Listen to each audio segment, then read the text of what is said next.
इंदौर कीर्तिमानों का शहर है, एक बार फिर 51 लाख पौधों के साथ कीर्तिमान बनाने जा रहा है और यह सब कुछ संभव कर दिखाया माननीय कैलाश विजयवर्गीय जी और पुष्यमित्र भार्गव जी ने। आप दोनों का स्वागत है। कैलाश जी, 51 लाख पौधे ही क्यों? सोचा तो 1 करोड़ का था, पर मैंने कहा पहले अपनी क्षमता का आकलन कर लें। तो मैंने अपनी क्षमता देखी कि 51 लाख हम कर सकते हैं, तो हमने 51 लाख कर दिया। हम 51 लाख की जगह मेरा ख्याल है हम 60 लाख तक पहुंचाएंगे अब इसको, और अगले साल हो सकता है अगर हनुमान जी की कृपा होगी तो 1 करोड़ पे पेड़ भी लगाए। मैं से लॉजिकल आपसे एक बात ये जानना चाहता हूँ कि जिस प्रकार से आपने कहा कि ये विश्व का सबसे बड़ा जन भागीदारी का इवेंट बनते जा रहा है, नो डाउट।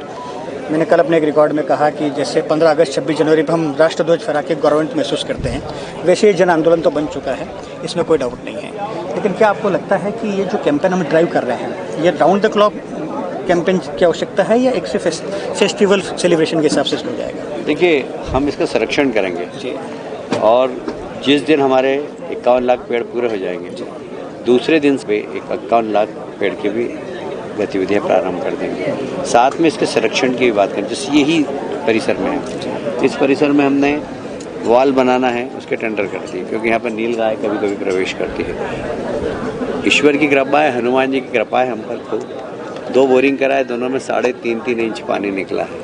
इतना पर्याप्त है इसकी पानी इस यहाँ पर, नहीं तो सूखा था यहाँ पर ईश्वर की ऐसी कृपा है, लोगों ने 800-800 फीट में यहाँ पर बोरिंग कराया, पानी नहीं निकला, और यहाँ पर 3.5 इंच पानी निकला है। अच्छा, आपका पहाड़ों से प्रेम कुछ विशेष है? देखो, जब पितृ पर्वत आज से 25 साल पहले आपने पितृ पर्वत की कल्पना करी, वो आज मतलब पितरों के निमित्त वृक्षारोपण भी होता है और हनुमान जी के लोग दर्शन करने आते हैं। हमने कल जब मैं और सुनील भाई जिक्र करा था टेलीविजन पर, तो मैंने कहा एक नया पिकनिक स्पॉट के रूप में डेवलप होने वाला है, नया पितृ पर्वत बनने वाला है। तो क्या इसको रूप में देखा जाए? फिर आपकी इस पर लगातार गंभीरता भी जरूरी है कि इसको जिस तरीके से डेवलप किया जाए, क्योंकि आपने जैसे पितृ पर्वत को गंभीरता से डेवलप कर रखा है, अब आपकी जिम्मेदारी बनती है कि भले ये सरकारी BSF की है, लेकिन आपकी जिम्मेदारी बनती है कि इसको डेवलप कैसे किया जाए। नहीं, ये पूरा BSF का नहीं है। ओके, इसमें राजस्व की भी जमीन है, नगर निगम की भी जमीन ओके, और इसलिए पूरा BSF का नहीं, बाकी हाँ BSF के लोगों का बड़ा योगदान जी। और BSF के बिना सहयोग के हम इतना बड़ा ड्राइव नहीं चला सकते थे, तो उनका बहुत सहयोग है और उन्होंने भी जवाबदारी ली है कि हमारे जवान भी जब जितने ट्रेनिंग में आएंगे, उनके पास हमेशा 2000 जवान रहते, हम भी एक कार्यक्रम सिर्फ जवानों को पेड़ की रक्षा का ही देंगे। तो ये भी बहुत बड़ी बात है कि BSF ने इस जिम्मेदारी को वहन किया और हमारे लिए एक बहुत बड़ा सहयोग है। इसके अलावा भी बहुत सारी संस्थाएं, क्या स्टैच्यू ऑफ यूनिटी जैसे एक बड़ा देश के अंदर लैंडमार्क जो बना, मैं थोड़ा उस लेवल पर सोच रहा हूँ कि क्या आप इसको देश में एक बड़ा पिकनिक स्पॉट या बड़ा ऐसा कोई स्पॉट के रूप में तब्दील कर सकते हो, जिसके अंदर ऐसा लगा जाए कि नहीं, न केवल प्लांटेशन, तो प्लांटेशन एक छोटी बात हो जाएगी, उसके आगे की क्या बड़ा काम है। इसमें कार्बन क्रेडिट के रूप में इतना पैसा आएगा कि ये पूरा संरक्षित हो जाएगा, नगर निगम का पैसा ही नहीं लगेगा इसमें। रेवेन्यू बनेगा इससे? हाँ, रेवेन्यू बनेगा इससे। कितना? कार्बन क्रेडिट अभी हम ये नहीं बता पाएंगे, पर और फिर आपको मालूम है अगला next world is green energy, अगली दुनिया जो ग्रीन एनर्जी की है, इस दिशा में हम चल रहे हैं और मुझे लगता है कि भारत इसको लीड कर रहा है, तो इंदौर भी भारत में एक ऐसा शहर होगा जो पूरे भारत में। भारत माता का पूजन, धरती माता का पूजन और एक पेड़ माँ के नाम, ये कैंपेन आपके मेयर कार्यकाल का सबसे बड़ी, क्योंकि मुझे याद आता कैलाश जी जब महापौर थे तो दक्षिण एशिया महापौर सम्मेलन हुआ था और आपने प्लांटेशन का बड़ा कैंपेन चलाया था, उस समय भी खूब बारिश आ रही थी और देश पूरे इंदौर के अंदर आपने प्लांटेशन किया था। क्या यही वापस रिकॉल हो रही पूरी वैल्यू? देखिए, जब से मैं मेयर बना तब से मन में यह था कि क्लीन इंदौर जो है, स्मार्ट सिटी इंदौर जो है, वो ग्रीनरी में पीछे है, जिसको हम एक्सेप्ट भी कर रहे हैं लगातार।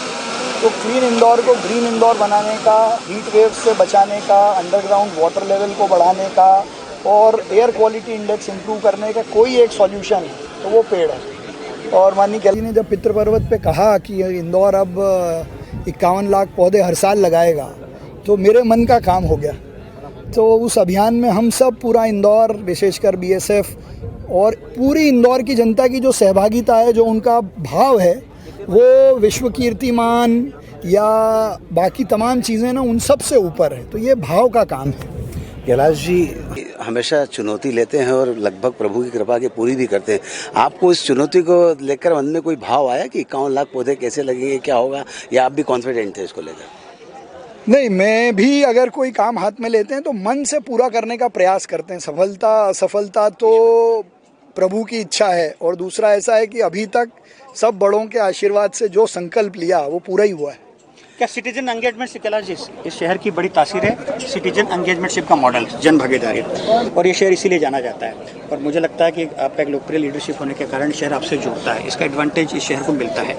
तो ये आप जिस तरीके से जिम्मेदारी पूरी कर रहे हैं, क्योंकि अब हमने त्रासदी भोगी है 45 के ऊपर के टेम्परेचर का, हमारा वाटर लेवल चले गया है लगभग, हमारे मार्च में हमारा बोरिंग बैठ जाते हैं। आपको लगता है इसका एडवांटेज हमारे शहर को आने वाले टाइम में बहुत ज़बरदस्त मिलेगा।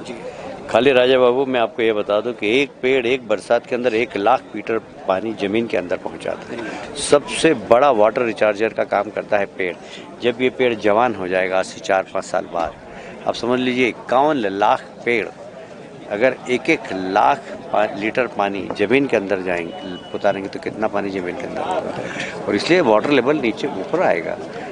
जैसा मेयर साहब ने कहा कि हमारा जो एयर पोल्यूशन है वो कम होगा, हम एक अच्छी लाइफ वाला शहर होगा, अच्छी लाइफ जो जीना चाहेगा वो इंदौर में आएगा, और इसलिए इंदौर की भविष्य बहुत अच्छा है। मैं आपको कह रहा हूँ। महापौर जी, आपको क्या लग रहा है जिस तरह से लगातार ये जो प्लानिंग यहाँ की गई, हमने 2 दिन पहले भी आकर देखा, क्लासिफिकेशन किया गया, अलग अलग जोन बनाए गए, तो इस बेसिक प्लानिंग को करने में कितना समय लगा, और जो प्लानिंग दिख रही है उससे लग रहा है कि इसके इम्प्लीमेंट होने में और इसकी जो सफलता है उसमें कोई संदेह नहीं। देखिए, युवा जब प्लानिंग करता है तो अच्छे से प्लानिंग करता है। इंदौर के हर यूथ ने, हर समाज के लोगों ने नए आईटी के कंसेप्ट के साथ प्लानिंग की है, और वो प्लानिंग देखने को मिल रही है, और कल जनता की सहभागिता से वो प्लानिंग अपने सही अर्थों में नीचे भी उतरेगी। तो आईटी का हमको बहुत मदद मिली है इसमें।